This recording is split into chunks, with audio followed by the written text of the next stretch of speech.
The Dallas Stars are back on the road. Tonight, they head to Las Vegas for a date with the Golden Knights. And on today's episode, I'm joined by Tony and Chris of Locked On VGK to talk all about this premier matchup. Two of the best teams in the Western Conference go head to head, and we'll get you set with everything you need to know on today's episode of Locked On Stars. Your Locked On Stars, your daily podcast on the Dallas Stars. Part of the Locked On Podcast Network. Your team every day.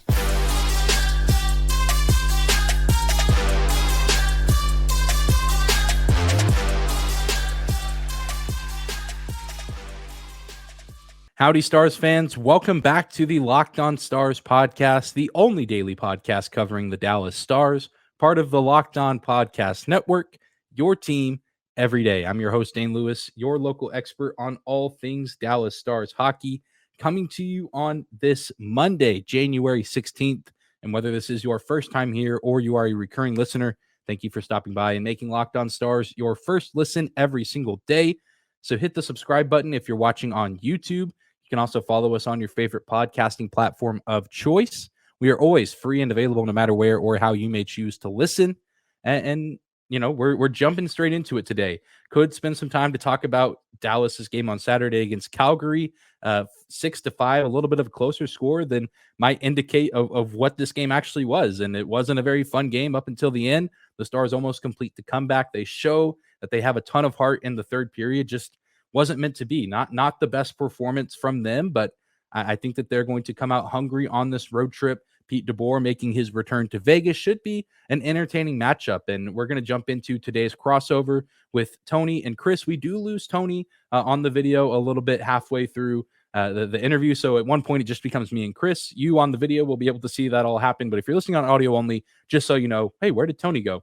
He had some technical difficulties. And so we ended up losing him for a bit. But still, great conversation and getting some great insight on VGK. So let's jump into today's crossover episode right now. Welcome in, everybody, to this Western Conference crossover. The Dallas Stars taking on the Vegas Golden Knights, two of the best teams in the Western Conference going head to head. And joining me today, both hosts of the Locked On VGK podcast, Tony Cordasco, Chris Golick. And fellas, how we doing? It's a big matchup between these two teams. Been a while since they've played one another, and both of them are doing pretty well if you look at the standings this year. So this should be a good matchup.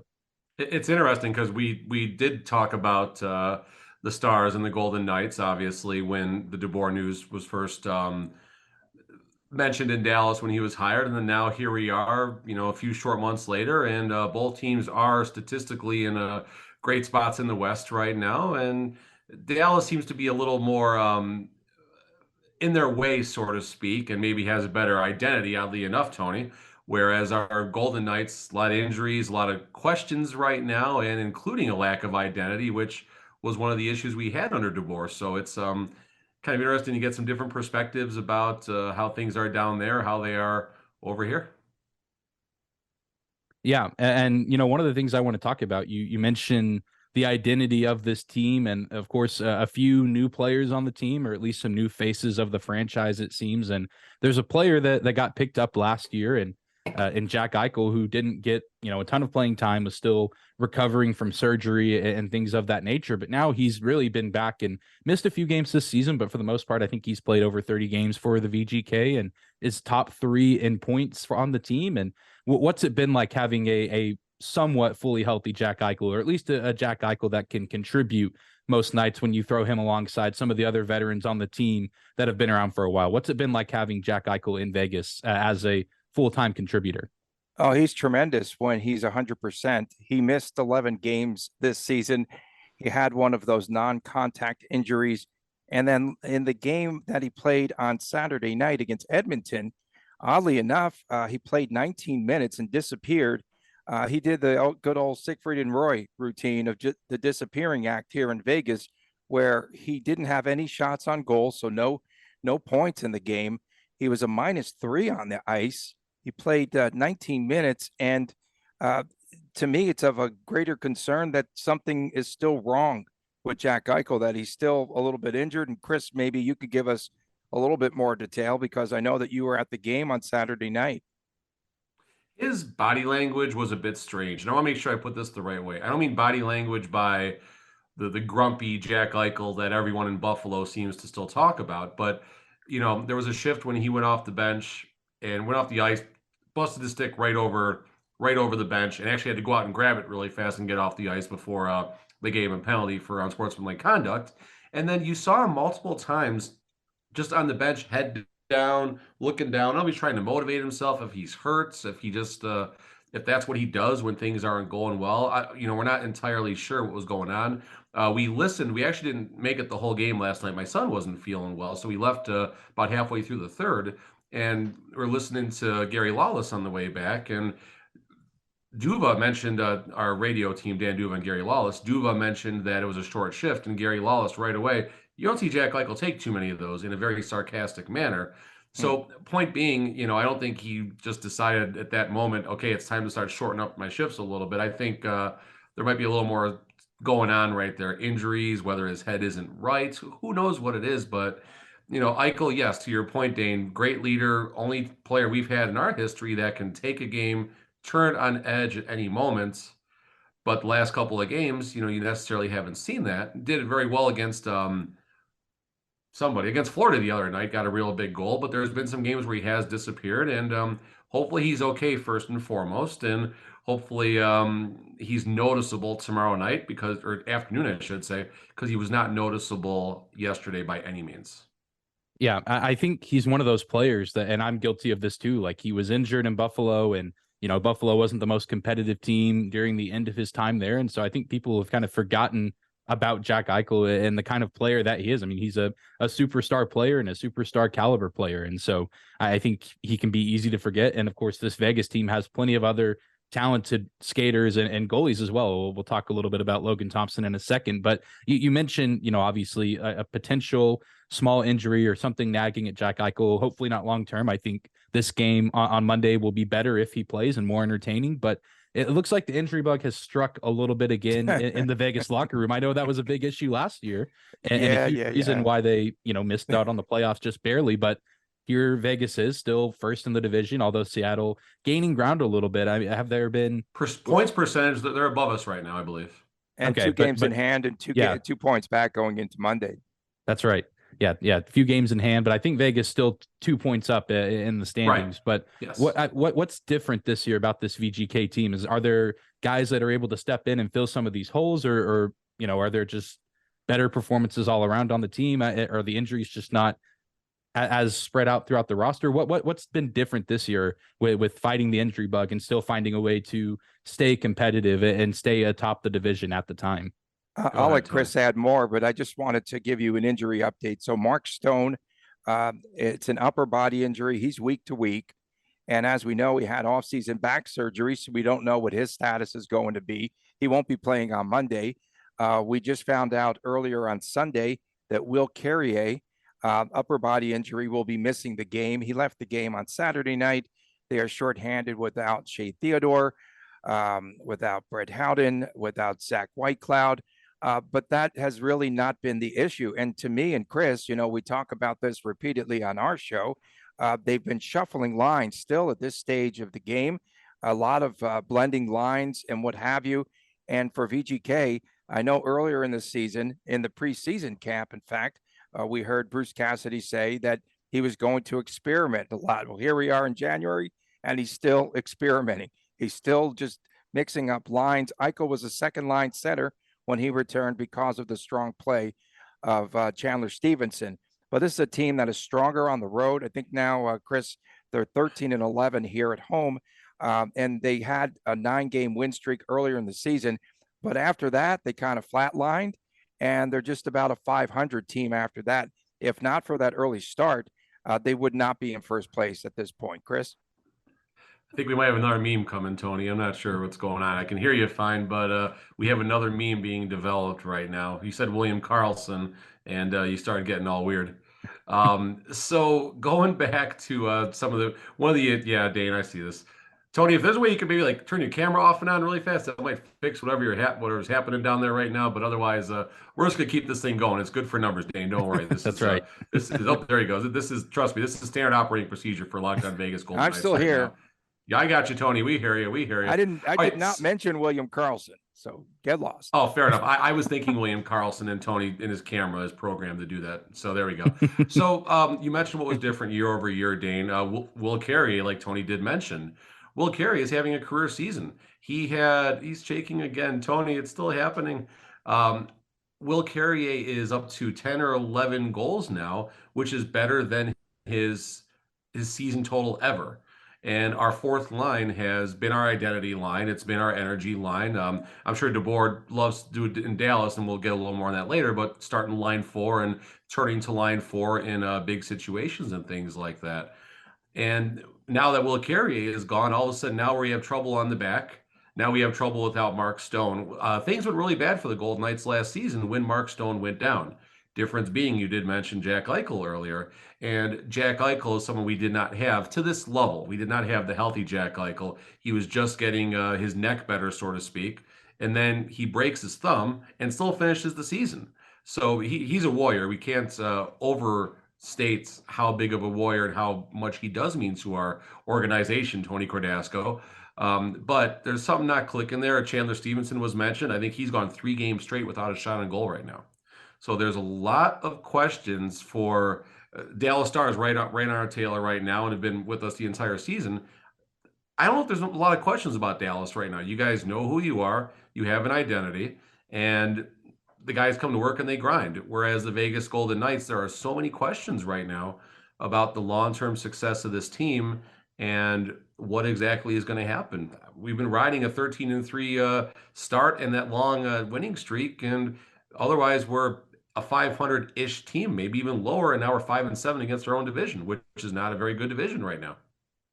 Yeah, it's, some of those things. I mean, we're seeing other teams in similar situations. Colorado in the Central Division, just plagued with injuries and, things that they really can't control, which, is difficult to deal with, especially when you have other good teams surrounding you. So it makes things difficult to deal with. But Vegas, thankfully for their sakes, in like you said, a Pacific Division that isn't super strong all the way across the board. A few other good teams in Seattle, Los Angeles, and the Alberta teams as well. And Chris, I'll go ahead and ask you one more question, then we can move on to some Stars talk. Logan Thompson, one of the bright stories early on this season, and still from his numbers seems to be playing pretty well. What's it been like watching him take over the starting role this season and kind of be the number one guy in Vegas? So the first thing about Logan Thompson and me and Tony, our biggest concern about LT was not Logan Thompson, but was our goaltending. Everyone in Vegas liked the depth of this team. We liked Jack Eichel and some of the acquisitions we made. Our defense, when healthy, that's a whole nother show in itself, but our defense, when healthy, I'll put against anyone else's top six in the entire league to just win games that we shouldn't. The goalie was the concern, the asterisk. What were we going to get? And about 10, 12 games in, I think the asterisk got removed. Logan Thompson has just succeeds at every level he possibly can play in. Undrafted, I believe, and somehow winds up with the Silver Knights AHL VGK organization, and then works his way up. And all of a sudden, we're riding Logan Thompson last year on that playoff run that unfortunately we did not get. That Dallas played a big part of keeping us out of it as well. And then to start the season, again, he has every box you need to check with Logan Thompson as far as being a leader, being a starting goalie, we're able to check. But now another thing me and Tony have talked a lot about, there's film on Logan Thompson. There's, it's like baseball, right? The second time you go through that batting order or the second time a rookie gets their starts, there's some film out there. So now it's a little bit tougher on LT as the season progresses. He was pulled last week, and you could argue last night he was borderline getting pulled as well for the way the game started. Aiden Hill has done a very, very good job as the backup. I think a 10-3 record or a 9-3, 9-4 record right now. The goals against and save percentage aren't as high necessarily, but kind of like Phoenix Copley for the Los Angeles Kings, right? The numbers aren't good, but dude is what, 10-2, 11-2 or something like that right now. So we're not going to ask too many questions about that. So all in all, the VGK goaltending has been solid. LT has been a very bright spot, the starting goalie for the Pacific. Just a gem. I'm sure it was seen where Mark Stone actually approached Logan Thompson. LT was on the bench. Mark Stone got a penalty shot awarded against the Edmonton Oilers early in the season. He skates right up to LT, and LT tells him where to shoot. Stone scores and points right to the bench. And then another game, there's a shootout happening. Logan Thompson is the goalie. It's like in round 6 or 7. Finally, LT makes a save. He takes a glove off. He's doing this with his hands, signaling 43 for Paul Cotter. Paul Cotter goes and wins the game for the Golden Knights in the shootout. So there's a lot of swagger there. He's a lot of fun, and if he can keep up his great play, he's going to be adored in the city for a long time. Yeah, that's awesome. I love those kind of stories, and I think that the swagger part, he shares a little bit of that with the Dallas starting goaltender Jake Ottinger, who I imagine we'll talk about a little bit later. But both those guys, I think some of the future faces of the league in terms of goaltending. Both of them, I mean, just special players, and still have a good amount of their careers ahead of them. Definitely. Yeah, well, I'll go ahead and we'll go ahead and take a quick break and do this ad read, and then we'll try to get Tony back in here, and we'll continue. I don't think we're gonna get Tony. I don't think we're gonna get him. I think it's me and you. So we'll take this on. We got it. We'll make it work. It was nice to have Tony for a little bit, but that's a life lesson right there. You got to enjoy what you have, because you never know when it'll disappear. But let's go ahead and take a minute, say thank you to one of today's sponsors, Athletic Greens, and their product AG1. With one delicious scoop of AG1, you're absorbing 75 high-quality vitamins, minerals, whole food source superfoods, probiotics, adaptogens to help start your day right. This special blend of ingredients supports your gut health, nervous system, immune system, your energy, recovery, focus, and aging. Tons of people take some sort of multivitamin, and it's important to choose one with high-quality ingredients that your body will actually absorb. AG1 is a small micro habit with big benefits. It's one thing you can do every single day to take great care of yourself, and your subscription comes with a year's supply of vitamin D, which is so important to add in these winter months when we don't get as much sunlight. And to make it easy, Athletic Greens is going to give you a free 1-year supply of immune-supporting vitamin D and 5 free travel packs with your first purchase. All you have to do is visit athleticgreens.com/NHL network. Again, that is athleticgreens.com/NHL network to take ownership over your health and pick up the ultimate daily nutritional insurance. All right, Chris, we're moving on this crossover episode, Locked On Stars, Locked On Vegas Golden Knights. Let's keep doing it.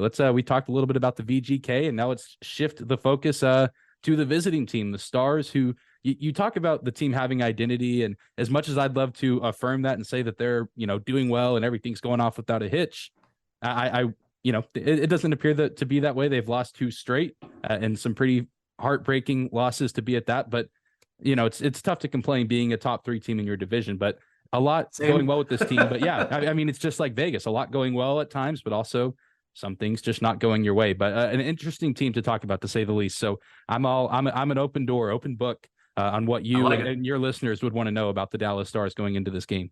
So let's just start about Pete DeBoer a little bit. First of all, Pete DeBoer, there's one thing that we all do know about him. He has a fabulous track record of first-year success with teams. Got the VGK deep. He's been to, I believe, multiple Stanley Cup Finals as a first season with a new team. How do you feel about the team's outlook? What is their ceiling? And is it exciting to have Pete DeBoer as your coach? Let's start right there. Yeah, to answer that question, it is exciting, and it's something that all season I've been eating my words, because I remember you and I had a conversation in the summer when he got hired in Dallas, that there was a lot of skepticism, and obviously things did not end well for him in VGK, all things considered. I think he and the team probably would have liked things to end on better terms, and that just wasn't the case. And so there was some skepticism of, there was, the issue with him and the goalie situation, and, just the way that he managed the locker room and the team culture, the team chemistry, just some question marks and some valid questions, I think, being raised. But he's come in and he's just put all those worries to rest. I mean, this locker room seems to really enjoy playing for him, buying into the system, both on and off the ice. The chemistry on the team seems to be some of the best that we've seen in a while here in Dallas. It's been good, but I think him having Joe Pavelski on his roster yet again, like he did in San Jose, has done wonders for his confidence as a coach. And then I think the players really buy into what he has for them, especially on the ice. I mean, this team has taken large steps forward offensively. They were an awful team, the Stars were, offensively last year, but now they can take some of that defensive identity, and they use the defense to create offense. They create those rush opportunities. They create those odd man chances, and it's been a ton of fun to watch. So It's not necessarily what I expected or really what I think anyone expected. I think we knew the Stars would be good and that they'd probably be competing for a playoff spot, but here they are tied with the Winnipeg Jets in points. I think the Jets technically at the time of recording this in first by points percentage, and then later tonight they'll actually play the Arizona Coyotes. So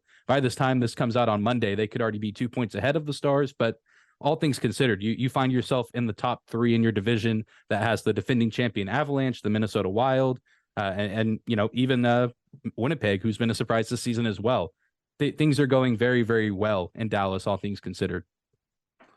Max Pacioretty, obviously, we know all about him, and he's finally starting to get some games out there in Carolina. I think he just went down recently, but point being about Max Pacioretty, one, he did have a lot of amazingly positive things to say about Pete DeBoer and his system, how it personally helped him as a player. And when Max Pacioretty says things like that, there's a lot of weight behind it.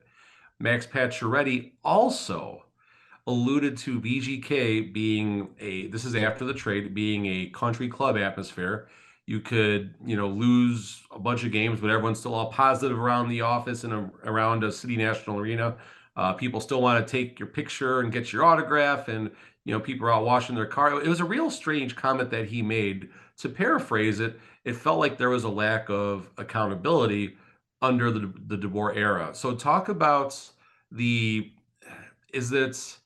how is he with the media? Does he put players under the bus? If things don't go well, is he calling out someone for not having a good game? Does it feel like there's urgency? Is it a country club? Yeah, that's a great question. And that's another thing that I remember we talked about this and something I was worried about, but that really hasn't been a big issue this year. I think that one thing that's made this Stars team special is when they do lose, I can't say that it's, all sunshine and rainbows around the locker room or the building, but there's always a sense of, hey, we're going to be okay. Like sometimes you lose a game, you give up 4 or 5 goals at home, or you get shut out on home ice, or you get shut out by the Anaheim Ducks like the Stars did a couple weeks ago. I mean, over the course of an 82 game season, some things are just not going to go your way and you're going to have a bad night as a team. And I think that he realizes that. I think the locker room realizes that.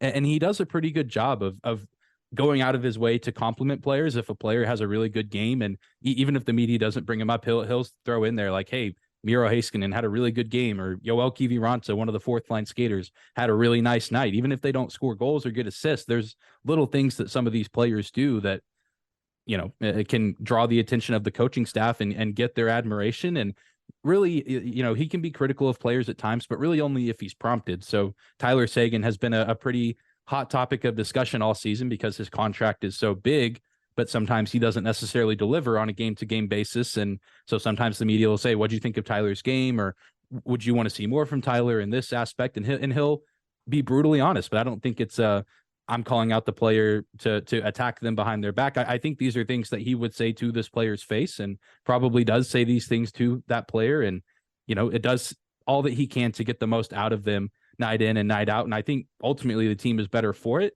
And I think also mixed with the fact that they just have a good leadership group on the team with Jamie Benn, Joe Pavelski, Tyler Seguin, and a few other guys that have been around for a while as well. I think there's just that mutual respect of some of these guys on the team have been here a long time and they know how to run the locker room. And Pete DeBoer has also been around the league, and this is what his 5th team, I believe. And so he's seen a thing or two as well. And I think it just goes both ways. There's mutual respect between both parties, and it's worked out pretty well to make a competitive team that, doesn't ride the lows too long, but also whenever they're winning 3 or 4 games in a row, they realize that things can go wrong and, you're occasionally going to slip up. In one sentence, few words as possible, what is the identity of the Dallas Stars? Ooh, that's a good one. I touched on a little bit earlier, but I'll say if I had to do the sentence, it's defense into offense. I mean, it starts with Jake Ottinger being one of the better goalies in the league this season. But I mean, in the defensive core, while it's leaky at times, it's certainly not perfect. The Stars have found a way to generate that offense off of good defensive stops. And I think that's just changed the flow of this team.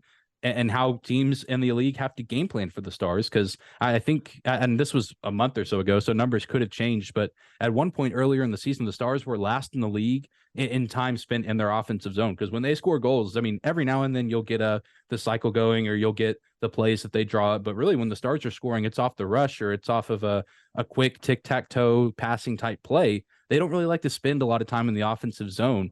And sometimes that can be to, their downfall in a game, but for the most part, it's been effective. That was just something that under the DeBoer era that we did have a hard time here in Vegas summarizing, is what was the identity of this team, because there were so many games where we would have 40, 45, 48 shots on goal. And a lot of the shots were from the point, lazy, just nothing else to do with it. And listen, we all get the perspective, good things happen when you shoot, shot on whatever bad pun you want to toss in there. But that was something that certainly was a concern under the DeBoer era. And the reason I asked for you to define the Dallas Stars and what the identity is, because in Vegas, we're still having a hard time, in my opinion, getting an identity. And one of our most critical points of Pete DeBoer was the lack of identity. So it's just interesting to get a fresh perspective. And when things are going well, you necessarily don't think of it as well. And, things are going well in Dallas. So maybe, what the identity is doesn't matter a whole lot. In Vegas, doesn't necessarily matter here a bunch either, because the team is doing well. I'm fortunate enough. I do have credentials now for the Golden Knights, so I get to see Cassidy and things like that, and the players after the game. I never got to see DeBoer, but this is my first year doing this. But everyone I talk to just talks about there's a big difference from DeBoer to Cassidy, the way he handles the media, how honest he is, how direct he is. How do you see, from just simply watching press conferences and things like that, what do you see about DeBoer that you like, and maybe what you don't like? One thing I do like, I don't know if he does it down there with you guys, I'm going to answer your question. He always addresses the media by name. At least in Vegas, he does that. So if I say, hey, Chris, Locked On Vegas Golden Knights, he will say, hi, Chris. Cassie does not do that. So go ahead. yes. Pete does do that. And I'm like in the same boat as you. I'm fortunate enough to go to a good handful of home games here in Dallas. Good. And so I'm, getting to be in the room. A lot of people don't introduce themselves in post-game press conferences. It's typically the same faces, so he kind of knows who's in there. But his first press conference in Dallas, they asked, introduce yourself and then ask your question. And so he would, every time he answered a question, it was, hey, Mike, or, hey, Sam, or whoever it was. So, yeah, I think that's a nice touch. And he treats the media well. And I think that's what Rick Bowness, the former coach in Dallas, did. I think there's a level of honesty that he does have when talking about players, or just what he or the coaching staff thinks about how a game went down. Like on Saturday, the Stars let up 6 goals to the Calgary Flames. The score makes it look a lot closer than it actually was, 6-5, but the Stars were down 6-2 going into the third. I mean, it was a terrible second period, just a really bad game the first 40 minutes for the Stars. And, they found a way to turn it around at the end, but it was too little too late. And, he's honest about that kind of stuff, and saying, that the good teams find a way to stop the bleeding. I mean, that's really been what he talks about this season. That's probably one of the phrases that he said the most this year, is good teams find a way to stop the bleeding. And the Stars have done just that. I don't think they've lost more than 3 in a row. I think a loss on Monday to VGK would set the record for the most consecutive losses this season for the Stars. And so they've done a really good job of keeping their head above water and keeping their composure when things go rough. And I know it might not be the satisfactory answer to the listener, but I can't really think of too many things I don't like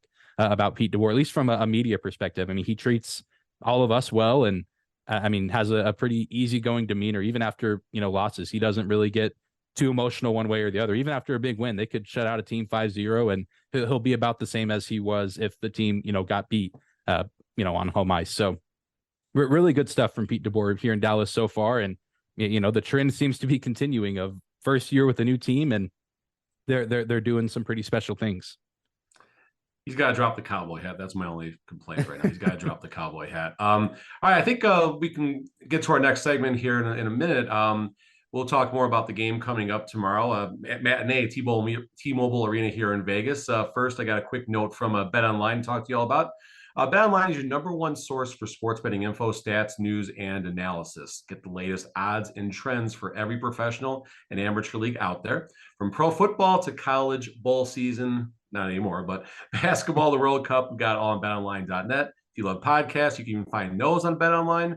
We're always the fastest, easiest way to get all your betting info. NFL playoffs are going, so much crazy action. Never a better time to get a little skin in the game, so to speak. Head to the website today.